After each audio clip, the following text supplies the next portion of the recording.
Bonjour, aujourd'hui je suis avec Lionel Danche, qui est guide de haute montagne et sapeur-pompier. Oui. Au Alors, Canada. mon affectation principale, c'est au centre de traitement de l'alerte et au centre opérationnel d'incendie et de secours du département, où je suis adjoint au chef de salle opérationnelle. Voilà, en fait, mon rôle, c'est de superviser les opérateurs qui reçoivent les appels au secours et de décider du meilleur moyen à envoyer. Mhm. Voilà. Ensuite, ma deuxième affectation, c'est chef de groupe dans un centre de secours sur intervention classique. Et enfin, dans l'équipe départementale de secours en montagne, je suis conseiller technique. Nous avons passé les très bons moments ensemble hors piste et pendant ces sorties, nous avons souvent parlé de l'approche que tu as pour ton travail et les similarités avec le mindfulness. Et je vois qu'avec le niveau de responsabilité que tu as, le niveau de stress n'est pas négligeable. Comment est-ce que tu gères le stress? Alors, le stress se gère. Je pense que j'ai une nature déjà à le gérer parce que si je ne me sentais pas d'avoir pu faire ce métier, je ne l'aurais pas choisi déjà. Et puis ensuite, il se gère d'autant mieux qu'on a de l'expérience et il se gère d'autant mieux qu'on a des compétences théoriques. Donc, ce sont des situations qui nécessitent de toute façon d'être gérées au niveau émotionnel pour prendre la bonne décision. Et donc, on s'appuie à la fois sur ses compétences et sur son expérience pour être le plus sûr de soi possible, sans être négligent, parce qu'il faut être en pleine conscience justement pour obtenir le plus d'éléments d'information possible, pour pouvoir les analyser de la meilleure façon possible et faire les meilleurs choix en fonction des moyens qu'on a. Ah oui, voilà. Et à la montagne aussi, vous récupérez le maximum d'informations pour rester en sécurité et prendre les bonnes décisions. Et comment est-ce que tu captes ces informations dans un environnement qui peut être dangereux? Oui, donc parce qu'il peut être dangereux, il faut en avoir conscience. Il faut avoir conscience de l'environnement et de sa dangerosité. Pour être complètement en alerte avec tous ses sens, en montagne on utilise tout. On utilise le toucher pour ressentir la neige sur laquelle on skie. Est-ce qu'elle s'est ramollie? Est-ce qu'elle ne s'est pas ramollie? Est-ce que c'est une plaque? Est-ce que c'est dense en dessous?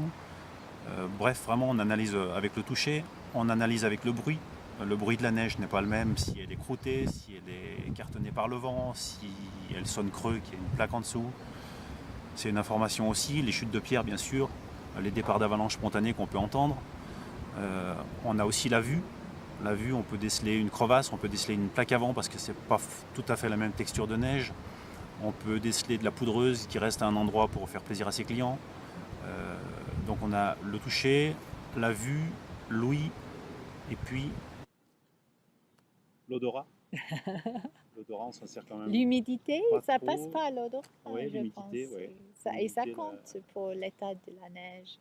la chaleur, ouais, le réchauffement brutal. Oui. Bref, on se sert vraiment de tous ses sens pour analyser l'environnement, pour analyser aussi son groupe en permanence, pour déceler la moindre fatigue. Alors il y a des gens, c'est très différent, il y a des gens qui se plaignent beaucoup, il y a des gens qui se plaignent jamais. Et il faut être le plus possible conscient de l'état de fatigue et l'état mental de son groupe à chaque instant, parce que ça va forcément influencer sur notre évolution.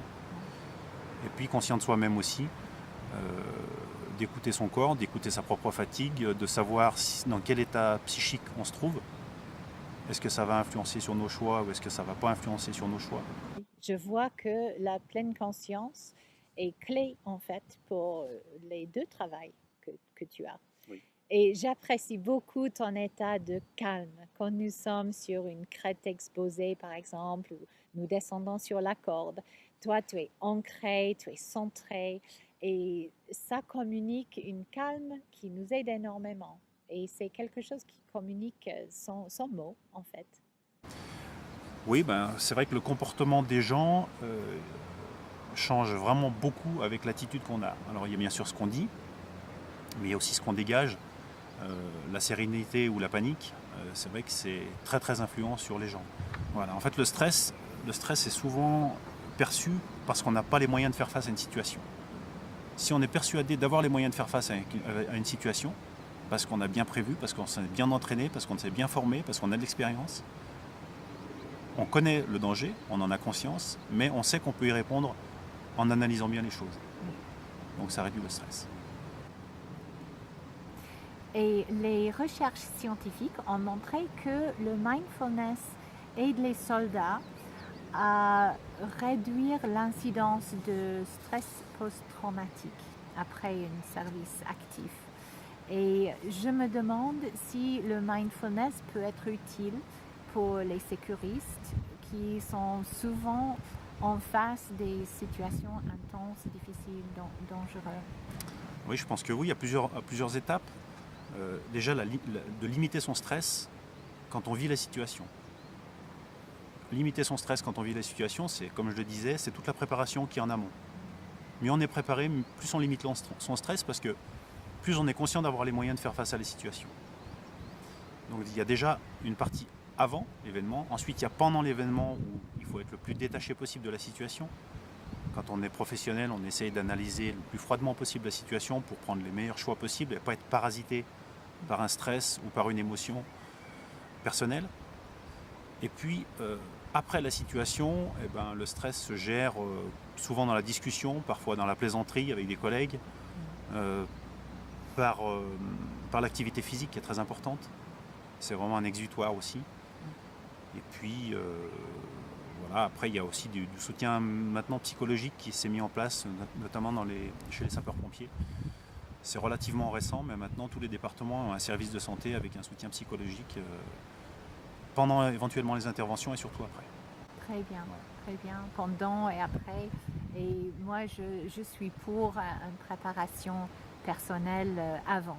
Même si on n'est pas sécuriste, la vie nous présente toujours les challenges, les difficultés. Et c'est sage de se préparer, de savoir comment rester dans cet état d'observateur, comme tu as expliqué. Comment être capable de regarder son propre émotion, son propre état, son propre anxiété. Ouais, je pense que le plus important, c'est la préparation. Alors nous, même dans le cadre des entraînements quotidiens chez les sapeurs-pompiers, on travaille parfois avec des caméras ou avec quelqu'un qui crée un exercice pour nous. Et c'est parfois très intéressant de voir ce qu'on perçoit ou ce qu'on ne perçoit pas de la réalité. Parfois, il y a des éléments, des informations qu'on occulte complètement, alors qu'elles sont disponibles. Il suffit de lever la tête ou de baisser la tête. Mais dans certaines situations, on les loupe. Et c'est aussi l'intérêt de s'appuyer sur un groupe et d'être ouvert aussi aux informations que le groupe peut nous donner, parce qu'il nous arrive d'en louper aussi.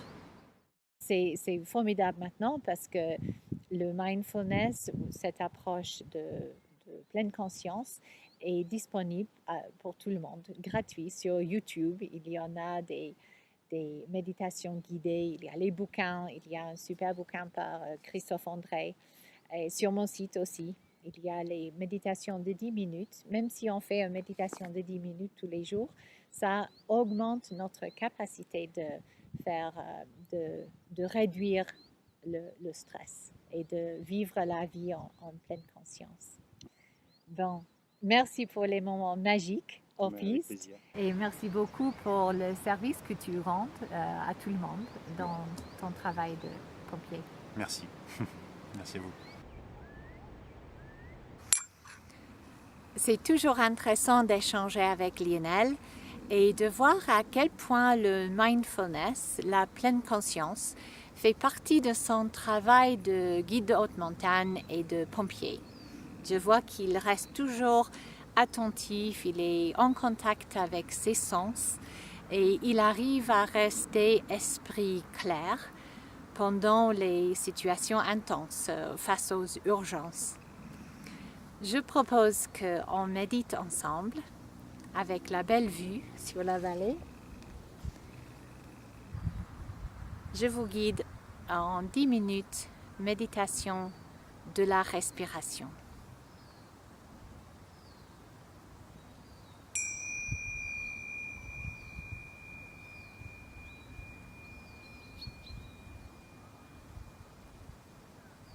On ferme les yeux et on entre en contact avec l'instant présent à travers les sensations physiques du corps.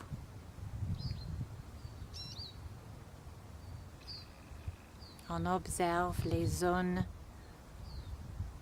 de contact avec la chaise, le sol et on explore les sensations de toucher, de pression, de chaleur.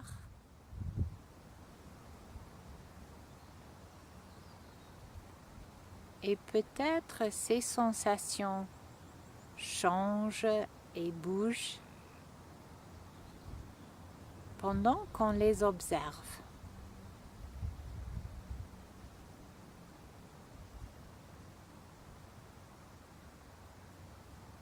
On observe avec gentillesse, avec curiosité.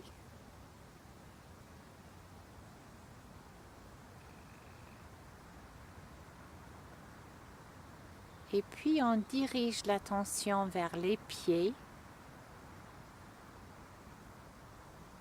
pour ressentir le contact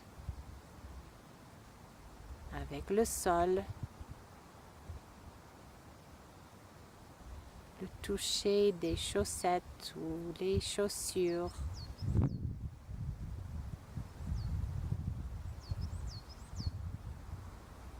Et avec les chants des oiseaux et les voitures qui passent, on respire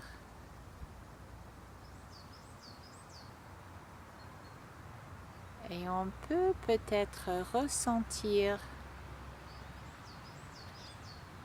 le gonflement et dégonflement dans le ventre.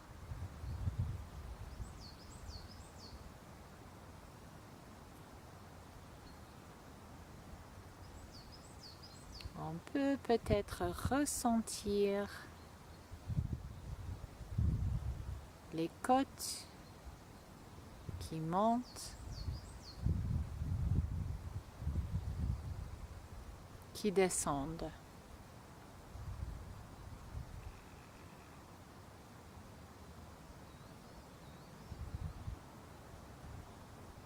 Conscient de chaque moment, on suit la respiration tout au long de l'inspiration et tout au long de l'expiration.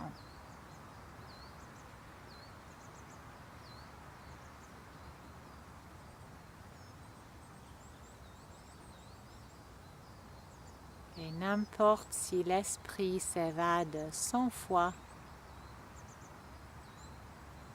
on le ramène 100 fois gentiment.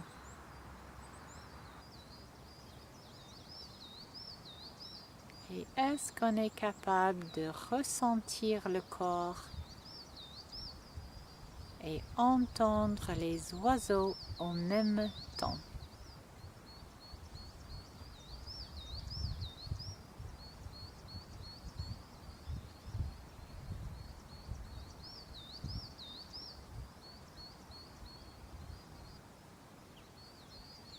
Et encore 2-3 respirations en pleine conscience. Et on termine avec un moment de douceur, de compassion envers soi-même.